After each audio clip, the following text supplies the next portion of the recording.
മാധ്യമങ്ങൾ കേരളത്തിലെ നമ്മുടെ സംസ്ഥാനത്തെ ജനാധിപത്യത്തിനും വികസനത്തിനും ഏറ്റവും തടസ്സം നിൽക്കുന്നത് നമ്മുടെ മാധ്യമങ്ങളാണ്.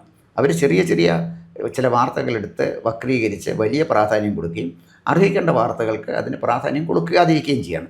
ഇവിടെ തന്നെ ഈ തീവ്ര പരിശോധന നടത്തുന്നതിനെതിരായിട്ട് അവർ പറയുന്നതിൻ്റെ പിന്നിലും ഇതാണ്. അപ്പോൾ തീവ്ര പരിശോധന അങ്ങ് പറഞ്ഞതുപോലെ കൃത്യമായി 2002 എന്നൊരു കട്ട് ഓഫ് ഡേറ്റ് വെച്ചിട്ട് എനിക്ക് സിറ്റിസൺഷിപ്പ് വേണമെന്നുണ്ടെങ്കിൽ ഞാൻ പ്രൂവ് ചെയ്യണം ഞാൻ ഇന്ത്യക്കാരനാണ്. അതിന് പ്രൂവ് ചെയ്യാനെങ്കിൽ വിദേശത്തൊന്നും പരീക്ഷണമൊന്നും നടത്തണ്ട, മതിയായ രേഖകളും കൊടുത്താൽ മതി.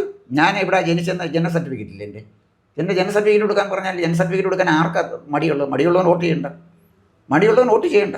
സ്കൂൾ രേഖ കൊടുത്താൽ മതി. അതല്ലെങ്കിൽ പഞ്ചായത്തിൽ ആരുടെ പഞ്ചായത്തിലെ ഡേറ്റ് ഓഫ് ബർത്ത് ഇല്ലാത്ത അല്ലെങ്കിൽ രേഖകളില്ലാത്ത, അപ്പോൾ ജനനരേഖയുണ്ട്, ആധാർ കാർഡുണ്ട്, ഡ്രൈവിംഗ് ലൈസൻസ് ഉണ്ട്, സ്കൂൾ സർട്ടിഫിക്കറ്റ് ഉണ്ട്, എത്രയോ രേഖകളുണ്ട്. അതില്ലാത്ത ഒരു പൗരനും കേരളത്തിലില്ല. അപ്പോൾ അവരുടെ കയ്യിലുള്ള രേഖ കൊടുക്കാൻ പറ്റില്ല. എന്തിനു വേണ്ടിയാണെന്ന് ചോദിച്ചാൽ അന്യസംസ്ഥാനത്ത് നിന്ന് വന്ന ഭീകരന്മാർക്ക് വോട്ടവകാശം കൊടുക്കേണ്ടത് എൻ്റെ ചുമതലയാണ് എന്നൊരുത്തൻ വിചാരിച്ചാൽ രാജ്യദ്രോഹിയാണ്.